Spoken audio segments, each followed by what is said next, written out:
नमस्कार, मी सुवर्णा धानोरकर. हॅलो 24 तास मध्ये आपलं सगळ्यांचं स्वागत. आज आपण चर्चा करणार आहोत पीसीओडी, वंध्यत्व आणि आयुर्वेद उपचार या विषयावर.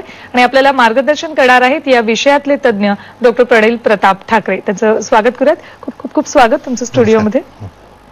थोडक्यात ओळख करून घेऊयात आपण डॉक्टर प्रणील यांची. ते आयुर्वेदाचार्य आणि पंचकर्म तज्ज्ञ आहेत. पीसीओडीच्या हजारो रुग्णांना आयुर्वेदाच्या माध्यमातून त्यांनी आजवर बरं केलेलं आहे. पीसीओडी सोबतच मणक्याचे आजार, पोटाचे विकार, आमवात, संधिवात यासारख्या आजारांवरही उपचारात विशेष प्रावीण्य त्यांनी मिळवलंय. श्री विश्व औदार्य आयुर्वेद आणि पंचकर्म केंद्र ठाण्याचे ते संचालक आहेत. त्याशिवाय वाडा, वसई, पालघर, पुणे आणि नाशिकमध्येही त्यांच्या शाखा आहेत. तर आपला आजचा चर्चेचा विषय आहे पीसीओडी, वंध्यत्व आणि आयुर्वेद उपचार. या विषयाशी संबंधित काही प्रश्न किंवा शंका असेल तर आम्हाला कॉल करा. त्यासाठी आमचा दूरध्वनी क्रमांक लिहून घ्या 022-710-55-160. पण तुमच्या माहितीसाठी ज्यावेळी तुम्ही प्रश्न विचाराल त्यावेळी तुमच्या टीव्हीचा आवाज पूर्णतः बंद ठेवा आणि थोडक्यात, सलग, शिवाय थेट प्रश्न विचारा. पुन्हा एकदा डॉक्टरांचं स्वागत करून लगेच चर्चेला सुरुवात करूया. डॉक्टर, स्वागत तुमचं पुन्हा एकदा. पीसीओडी म्हणजे नेमकं काय आहे? खरं तर पीसीओडीचा फुल फॉर्म बघितला तर आपल्याला लगेच समजून येईल. पॉलिसिस्टिक ओव्हॅरियन डिसीज म्हणजे सिस्ट म्हणजे एक प्रकारची गाठ असते आणि पॉली म्हणजे मल्टिपल अशा सिस्ट गर्भाशयात म्हणजे ओव्हरीज, बीजांडकोश ज्याला म्हणतो त्याच्या भागात तयार व्हायला लागतात. तर याला पॉलिसिस्टिक ओव्हॅरियन डिसीज म्हणतात. तर एकंदर गर्भाशयाची रचना आपण जर बघितली तर पाळी जेव्हा चालू होते म्हणजे 10व्या-12व्या वर्षानंतर जेव्हा पाळी चालू होते तर दर महिन्याला ओव्हरीज मधनं बीज बाहेर येतं. म्हणजे इमॅच्युअर फॉलिकल असतं ते बाहेर येतं, मॅच्युअर होतं, फुटून ओव्हम त्यातनं रिलीज होतं आणि त्यांच्यानंतर पिरियड्स यायला लागतो. पण काही कारणामुळे म्हणजे काही आजार असतील किंवा त्यामागची वेगवेगळी कारणं असतील किंवा हार्मोनल इम्बॅलन्स असेल याच्यामुळे हे जे मॅच्युअर फॉलिकल असतं ते बस्ट न होता, न फुटता तसंच ओव्हरीमध्ये टिकून राहतं आणि मिस होतं. तर अशी बऱ्याच इमॅच्युअर किंवा फॉलिकल्स असतील ते तिथे जमा होत जातात आणि एक एक असे साठत जातात. तर अशी बरीच आतमध्ये साठत गेली की मग त्याच्यामुळे वेगवेगळ्या गाठी तयार होतात आणि याला पॉलिसिस्टिक ओव्हॅरियन डिसीज असं म्हणतात. पण ह्याच्यामध्ये आता सिस्टचे प्रकार आपण जर बघितले तर काही वेळा एकच सिस्ट असतो, तो फुग्यासारखा मोठा मोठा होत जातो आणि बाकी ओव्हरीज असतात त्या किंवा जे सायकल असतं ते रेग्युलेट असतं. पण एका सिस्ट वाढायला लागतो, त्याला सिंपल ओव्हॅरियन सिस्ट म्हणतात. त्यानंतर काही वेळा काय होतं, सिस्टमध्ये रक्ताचा स्त्राव होतो आणि त्याला हेमोरॅजिक सिस्ट म्हणतात. तसे फॉलिक्युलर सिस्ट असे बरेचसे त्याच्या सिस्टचे प्रकार येतात. आणि खरं म्हणाल तर आयुर्वेदानुसार जर आपण बघितलं तर हा पीसीओडी म्हणजे नुसता गर्भाशयापुरता किंवा पाळीपुरता मर्यादित आजार नसून ह्याचा स्त्री शरीरावर अत्यंत विकृत असा परिणाम होतो. कारण बघितलं तर स्त्री शरीराची शुद्धी ही गर्भाशयामार्फतच होते. जर ते वेळच्या वेळी जर पिरियड्स आले नाहीत किंवा जर ब्लिडिंग व्यवस्थित झालं नाही तर ही विषारं शरीरात तशीच टिकून राहतात आणि मग स्त्री शरीर बिघडवण्याचं काम केलं जातं. कारण स्त्री शरीराला 2 वरदान दिलेले असतात या गर्भाशयामार्फत. एक तर स्त्री शरीराची पिरियड्सच्या दरम्यान शुद्धी होते आणि दुसरं म्हणजे गर्भोत्पादन. जर पिरियड्सच रेग्युलर आले नाही तर गर्भोत्पादनाला पण अडथळे निर्माण होतात. आणि याच्यामध्ये मेन म्हणजे हार्मोनल इम्बॅलन्स होतो. म्हणजे स्त्रीचे जे फिमेल डॉमिनंट हार्मोन्स असतात ते कमी व्हायला लागतात आणि मेल डॉमिनंट हार्मोन वाढायला लागतात. त्याच्यामुळे स्त्रीत्व कमी व्हायला लागतं, नाजूकपणा शरीराचा कमी व्हायला लागतो, पुरुषत्व वाढायला लागतं. त्याच्यामुळे या आजाराकडे कटाक्षानं लक्ष देणं खूप गरजेचं आहे. पीसीओडी म्हणजे काय ते तर तुम्ही समजावून सांगितलं, पण पीसीओडीचा त्रास एखाद्या महिलेला किंवा मुलीला आहे ते तिने कसं समजावं आणि त्याची लक्षणं काय आहेत नेमकी? खरं तर बघाल तर म्हणजे पायी संदर्भात आजार असल्यामुळे ह्याचं जे की साईन आहे म्हणजे महत्वाचं ते डिलेड मेन्सेस. म्हणजे मुलींना 2-2, 4-4, 6-6 महिने किंवा इरेग्युलर मेन्सेस असतात. काही वेळा महिन्याला येते, काही वेळा 2 महिने, वर्षभराने पण पिरियड्स येतात. पण मुलींना बरे वाटते आता पिरियड्स नको, महिन्याची कटकट नको. पण ऍक्च्युअली हे धोक्याची घंटा असते. ते आधीच जर लक्ष दिलं तर मग पुढच्या त्याचा धोका टाळता येतो. तर त्याच्यासाठी जर पिरियड्स मिस होत असतील तर मग जवळच्या डॉक्टरांचा सल्ला घेणे खूप गरजेचं आहे. तसेच इतर मी पुढे जी लक्षणं सांगणार त्याच्यावरनं पीसीओडीचं निदान करता येतं. पण त्याच्याबरोबरच सोनोग्राफी करून किंवा मी जसं म्हटलं मेल हार्मोन्स आणि फिमेल हार्मोन्स, ते जे फिमेल हार्मोन्स आहेत FSH आलं, LH आलं, प्रोजेस्टेरॉन आलं, प्रोलॅक्टिन, एस्ट्रोजेन हे फिमेल डॉमिनंट हार्मोन्स असतात. तर ह्याची तपासणी केली पाहिजे. नंतर ह्याच्यासोबतच मेल हार्मोन्स जे मेल डॉमिनंट हार्मोन असतं ते स्त्रियांमध्ये वाढायला लागतं. त्याच्यामुळे पुरुषत्व वाढायला लागतं. जे टेस्टोस्टेरॉन हार्मोन असतं त्याचं प्रमाण स्त्री शरीरात वाढायला लागतं. त्याच्यामुळे त्याची जर तपासणी केली तर मग आपल्याला पीसीओडीचं निदान करता येतं. आता पीसीओडी कसा ओळखावा, कारण पीसीओडी जर म्हणजे डिलेड मेन्सेस जसं मी सांगितले तशी गर्भाशया संदर्भात जी लक्षणं आणि इतर शरीरावर त्याचा होणारा परिणाम अशा दोन भागात त्याच्या लक्षणांची विभागणी केलेली. तर गर्भाशयाची लक्षणं आपण जर बघितली तर पायी लांबते, म्हणजे काही वेळा महिन्याच्या महिन्याला येते, इरेग्युलर असते, 2 महिन्यांनी 4 महिन्यांनी 6 महिन्यांनी व्हायला लागतं. काही वेळा काय होतं, पिरियड्स लवकर यायला लागतात, म्हणजे काहींना 20 दिवसाचं सायकल असतं, 20 ते 22 दिवसांचं सायकल असतं, पुन्हा रिपीट व्हायला लागतं, ब्लिडिंग खूप वाढायला लागतं. म्हणजे एकदा ब्लिडिंग चालू झालं की एक 20-20 दिवस 30-30 दिवस ब्लिडिंग चालू होतं. काहींना ब्लिडिंगच्या वेळी खूप क्लॉट जातात, काहींना ब्लिडिंगच होत नाही, एखाद दुसऱ्या दिवशी स्पॉटिंग होतं आणि पिरियड्स येऊन जातात. काही वेळा पिरियड्सच्या दरम्यान खूप पोटपाट कंबर खूप दुखते, म्हणजे अक्षरशः झोपायला लागतं किंवा पेन किलरच्या गोळ्या खाव्या लागतात, एवढा भयानक त्रास त्याच्या दरम्यान व्हायला लागतं. आता ही झाली पिरियड्सच्या संदर्भातली लक्षणं. आता ह्याचा इतर शरीरावर जो परिणाम होतो तो जाणून घेणं खूप महत्वाचं आहे, कारण पिरियड्सची लक्षणं आपल्याला पिरियड्सच्या वेळेस जाणवतातच, पण मग इतर लक्षणं काय, त्याच्यामुळे पीसीओडी आपल्याला व्यवस्थित डायग्नोज करता येतो. तर ह्याच्यामध्ये 90 ते 95% केसेसमध्ये वजन वाढायला लागतं, कारण ह्याचं मूळ कारण आहे. आपण कारणांमध्ये नंतर त्याचं विवेचन करणारच आहोत. तर पचन बिघडल्यामुळे जे वजन वाढायला लागतं, 90 ते 95% केसेसमध्ये वजनावर खूप परिणाम होतं, शरीर खूप जाडजूड दिसायला लागतं. ह्याच्यामध्ये महत्वाचं काय असतं, फॅट डिस्ट्रीब्युशन असतं, म्हणजे प्रत्येक अवयवावर फॅटचं मोजमाप असतं, पण तिथे न होता ते पोटाचा भाग, कमरेचा भाग, मांडण्याचा भाग अशा टिपिकल भागावर ते फॅट डिपॉझिशन व्हायला लागतो आणि तो भाग मोठा दिसायला लागतो. त्याच्यामुळे बांधा हा विकृत दिसायला लागतो स्त्रियांचा. याच्यानंतर महत्वाचा दुसरा परिणाम होतो तो हेअर्सवर. तर अनवॉन्टेड हेअर्स असतात, हातावरचे, पायावरचे हेअर्स किंवा गालावरचे, हनुवटीवरचे, अप्पर लिपवरचे, हे केसांचं प्रमाण वाढायला लागतं, याला हर्सुटिझम म्हणतात. तर ह्याच्या उलट बघितलं तर डोक्यावरची केस असते त्याचं प्रमाण खूप कमी व्हायला लागतं, याला मेल बाल्डनेस असं म्हणतात. तर मग हे अशी दोन लक्षणं, म्हणजे गळतात केस डोक्यावरचे आणि वाढायला लागले की बाकी इतर अंगावरचे केस असतात ते वाढायला लागतात. याच्यानंतरचं लक्षण असतं ते स्किनवर व्हायला लागतं. महत्वाचं म्हणजे स्किन खूप ड्राय व्हायला लागते, त्वचेची वृक्षता वाढायला लागते, काळवंडायला लागते, पिगमेंटेशन वाढायला लागतं, जिथे फोल्ड पडतात, मानेचा भाग, ॲक्झिलरी भाग, ग्रॉइन भाग, तर ह्याच्यामध्ये काळवंटा जास्त स्किन काळी पडायला लागते.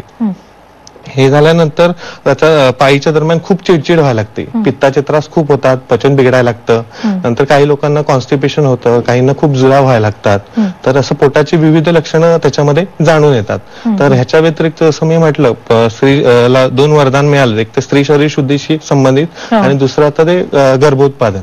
तर ह्याच्यामध्ये महत्वाचं काय होतं, ओव्ह्युलेशन मिस होतं, कारण ओवम त्याच्यामधनं रिलीज झाला, बाहेर आला आणि मग कन्सिव्ह झालं तर मग पुढे गर्भधारणा होऊन गर्भोत्पादन होतं. पण याच्यामध्ये महत्वाचं काय असतं, ओव्ह्युलेशनच प्रॉपर केलं जात नाही, ओवम काही वेळा मॅच्युअर होतं आणि मिस होऊन जातं.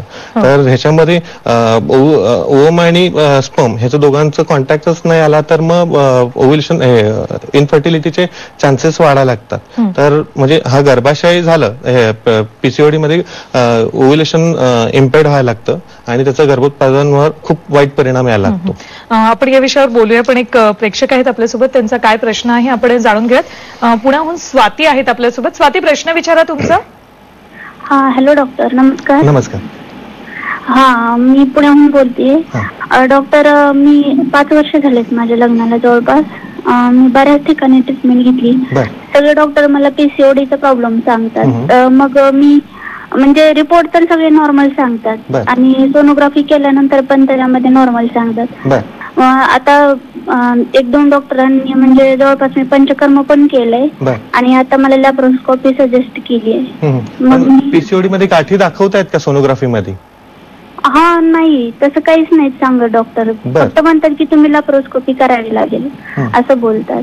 ठीक आहे, आपण उत्तर घेऊया तुमच्या प्रश्नाचं. स्वाती, काही वेळा काय असं होतं, पीसीओडी आणि पीसीओएस असं 2 शब्द आहेत, एक डिझीज आणि सिंड्रोम. सिंड्रोम म्हणजे फक्त पीसीओडीची जी आता आपण लक्षणं सांगितली ती दिसायला लागतात आणि डिझीज मध्ये प्रॉपर ज्या गाठी तयार होणं, ओरीभोवती विविध प्रकारच्या गाठी असतात त्या तयार होतं.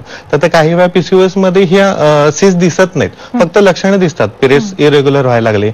आता ते लॅप्रोस्कोपिक सर्जरी म्हटले त्यांनी, म्हणजे ह्याच्यामध्ये ड्रिलिंग करतात, तर ते त्यांच्याकडनं काहीतरी मिस्टेक झाली असावी, कारण सिस्ट असणार आहेत त्याच्याशिवाय ते ड्रिलिंग किंवा लॅप्रोस्कोपिक सर्जरी करणार नाही.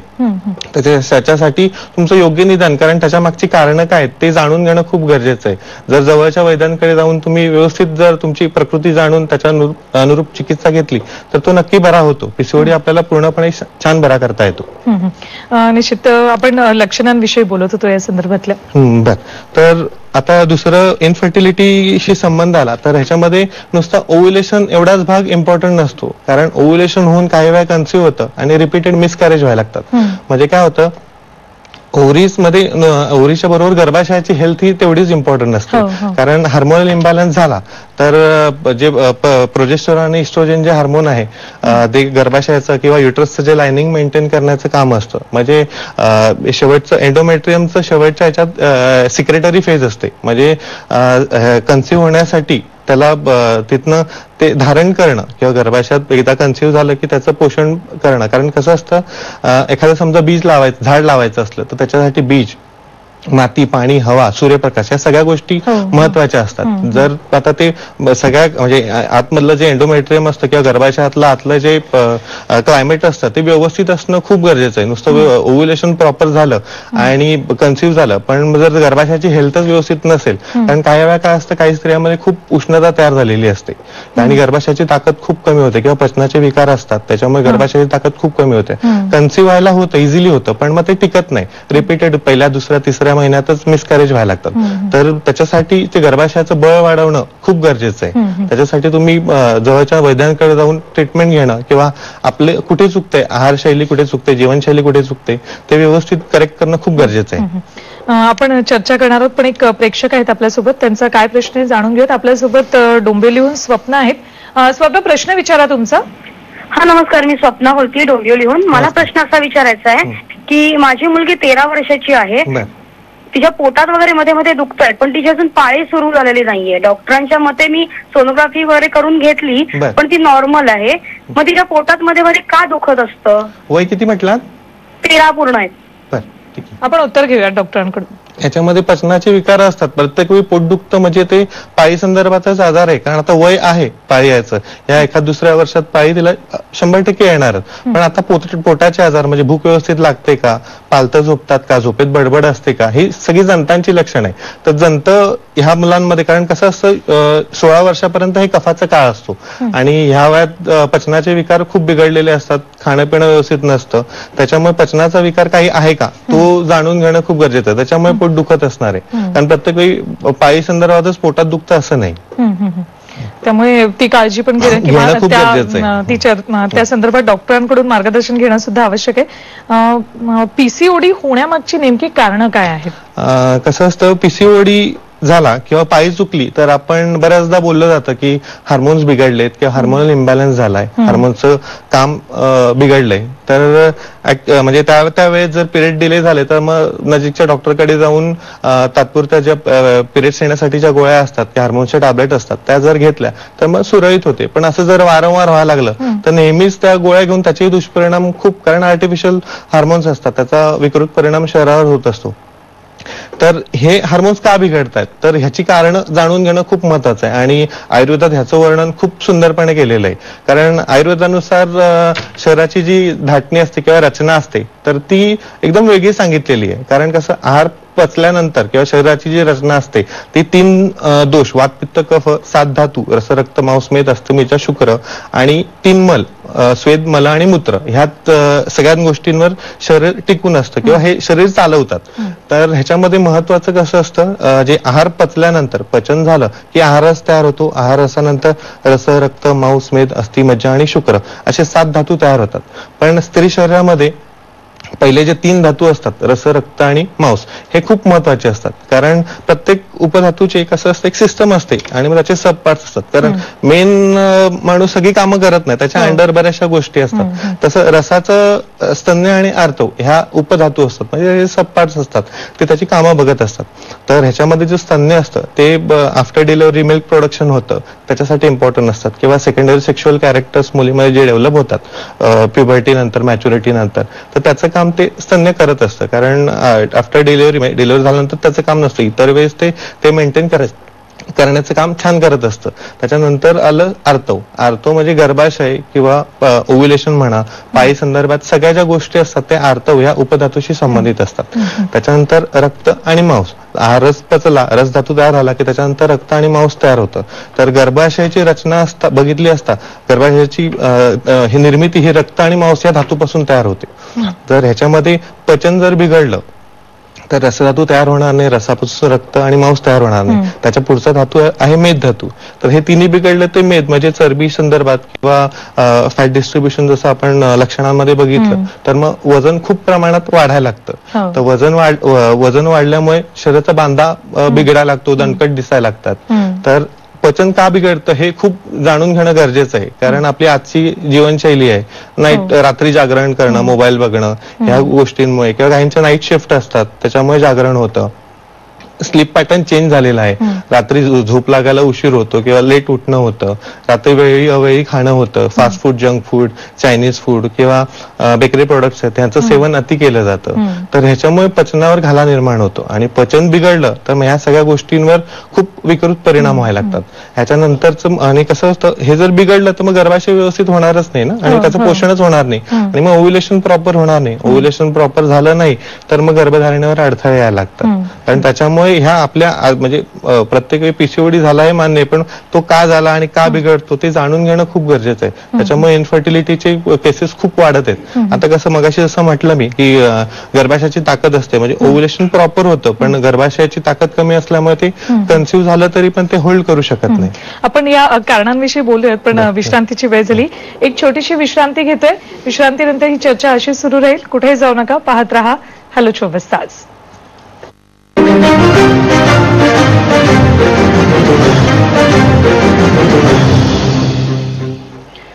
विश्रांतीनंतर पुन्हा चर्चेकडे वळूयात. डॉक्टर, आपण पीसीओडीच्या कारणांविषयी बोलत होतो. बरं, तर ह्याच्यानंतरचं महत्वाचं कारण म्हणजे स्ट्रेस टेन्शन. कारण आता धकाधकीच्या जीवनात लहान मुलांपासून मोठ्या माणसांपर्यंत टेन्शन किंवा खूप दडपण असतं, अभ्यासाचं असतं, नोकरीचं असतं, सेटलमेंटचं असतं, प्रत्येकाला वेगवेगळी टेन्शन असतात. आणि स्पेसिफिक मुलींमध्ये खूप प्रकारची दडपण असतात किंवा काही वेळा मन मारलं जातं किंवा मनासारख्या गोष्टी होत नाही, त्याच्यामुळे डिप्रेशन यायला लागतं. तर मनाचं काम बिघडलं की मेंदूचं काम बिघडायला लागतं, कॉन्सन्ट्रेशन लेवल कमी व्हायला लागते आणि मग हार्मोनल इम्बॅलन्स व्हायला लागतो. त्याच्यानंतर सतत जर पाय पुढे मागे घेण्यासाठी गोळ्या घेतल्या जातात किंवा सतत कॉन्ट्रासेप्टिव्ह पिल्सचा वापर अति केला जातो तर ह्याच्यामुळे ओव्युलेशनवर खूप वाईट परिणाम होतात. कारण फोर्सफुली हार्मोन्सचं काम केलं जातं तर ह्याच्यामुळे ओव्युलेशन बिघडून पीसीओडी होण्याचे चान्सेस जास्त असतात. काही लहान मुलींना म्हणजे पायी चालू व्हायच्या मग अशी जसं म्हटलं त्या पेशंटनी की पोटात खूप दुखतंय पण मग त्यावेळी त्यांना जंत खूप असतील किंवा पोटाचे आजार तर त्याच्यामुळे तो जंत झाल्यामुळे पोट बिघडतं आणि रसधातूपासून गर्भाशयापर्यंत विकृत परिणाम व्हायला चालू होऊन जातात. अशी विविध कारणांचा विचार ह्याच्यामध्ये केला जातो पीसीओडी मध्ये. ठीक आहे, लक्षणं कारण हे तर आपल्याला कळलेलं, पण उपचार काय त्यावर? अत्यंत समाधानकारक आणि व्यवस्थित छान उपचार आहेत ज्याच्याने पीसीओडीवर पूर्णपणे चिकित्सा आपल्याला करता येते. तर पीसीओडीच्या चिकित्सेमध्ये करताना दोन गोष्टी महत्वाच्या सांभाळल्या पाहिजेत किंवा त्यांचा विचार जास्त केला जातो. एक तर आहार म्हणजे पचनशक्ती आणि मन, कारण दोन्ही गोष्टींचा परिणाम डायरेक्ट गर्भाशयावर होतो. प्रथमतः जर मध्ये आपण जर आहारापासून रसापासून गर्भाशयापर्यंतची कंडिशन आपण बघितली तर ह्याच्यामध्ये पचन दुरुस्त करणारी औषधं आहेत किंवा आतड्यांची ताकद वाढवणारी औषध आहेत. त्याच्यात ती वापरली की पचन दुरुस्त होतं आणि रसापासून ते गर्भाशयापर्यंतचा किंवा पीसीओडी पर्यंतचा जो मार्ग आहे तो आपल्याला खंडित करून पुन्हा सुरळीत करता येतो. ह्याच्यानंतर आहे पचन व्यवस्थित झालं की मग आता तिथे गाठीच असतात म्हणजे साक्षात ग्रंथी असतात तर मग त्यांचे पाचन करणारी भेदन करणारी अशी विविध औषधं आहेत. पण आधी सुरुवातीला पचन दुरुस्त करणं खूप गरजेचं आहे. ते करून मी भेदन करणारी औषधं वापरली त्याच्यानंतर गर्भाशयाला बळ देणारी गर्भाशयाची ताकद वाढवणारी अशी औषधं जर वापरली तर मग ह्या गाठींचं पूर्ण पचन करता येतं. तर ह्याच्यानंतर झालं मनाचा भाग. तर मनामध्ये कसं असतं आहार जसं शरीर आहारात्मक आहे तसं मन ही आहारात्मक आहे कारण मनाचं पोषण ही आहारानेच होतं. तर मग पचन दुरुस्त केलं तर अल्टिमेटली मनावरही चांगला परिणाम होतो. तसेच डायरेक्ट कॉन्सन्ट्रेशन लेवल वाढवण्यासाठी डिप्रेशन कमी करण्यासाठी शिरोधारेचा वापर केला जातो किंवा मन प्रसाधन करणारी अशी बरीचशी औषधं आहेत त्यांचा वापर केला तर कॉन्सन्ट्रेशन लेवल छान वाढवता येतो, हार्मोनल इम्बॅलन्स इथे व्यवस्थित ट्रीट करता येतो. याच्यामध्ये मुख्य म्हणजे लाईफस्टाईल बिघडलेली असते तर मग त्याच्यामुळे वजन वाढण्याचे चान्सेस खूप असतात किंवा वजन वाढतंय तर त्याच्यासाठी लाईफस्टाईल करेक्ट करणे किंवा तुमचा डाएट प्रॉपर करणे, सांगितलेलं म्हणजे सल्ल्याने व्यवस्थित जर एक्सरसाइज जेवढी सांगितली त्याप्रमाणे म्हणजे आपल्या प्रकृतीप्रमाणे एक्सरसाइज करणे ह्याचा वापर केला तर खूप छान प्रमाणे पीसीओडीची चिकित्सा करता येते. आता ही झाली शमन म्हणजे दोष बॅलन्स करण्याची चिकित्सा आली. त्याच्यानंतरची चिकित्सा असते ती शोधन म्हणजे की ट्रीटमेंट असते ती पंचकर्म असते. तर पंचकर्मामध्ये वमन विरेचन, बस्ती, नस्य, रक्तमोक्षण असतं. तर ह्याच्यामध्ये कफाचा अनुबंध आहे, पित्ताचा अनुबंध, त्याच्यानुसार वमन विरेचन केलं जातं. मेन रोल ह्याच्यामध्ये बस्तीचा आहे. कारण कसं असतं गर्भाशय म्हणजे गर्भाशयाच्या सगळ्या आजारांचं वर्णन हे आयुर्वेदात योनिवापदाच्या अंडर आलेलं योनिवापद म्हणून आजार वर्णिला त्याच्यामध्ये सगळ्यांचा आहे. तर त्याच्यामध्ये मेन दोष असतो तो वात असतो आणि कमरेचा भाग असतो, पेल्विक रिजन असतो, तोही वाताचं स्थान असतं. तर त्याप्रमाणे वाताची जर चिकित्सा केली म्हणजे वाताची प्रमुख चिकित्सा ही बसते, तर ती व्यवस्थित केली तर पीसीओडी बऱ्यापैकी छान घालवता येतो. थोडक्यात पीसीओडीवर उपचार आहेत, उपचारांती आपण पीसीओडी घालवता येतो. निश्चित डॉक्टर, इतकी छान माहिती दिली त्याबद्दल खूप खूप धन्यवाद. नमस्कार. यानंतर हॅलो 24 तास मध्ये इथेच थांबतोय. नमस्कार.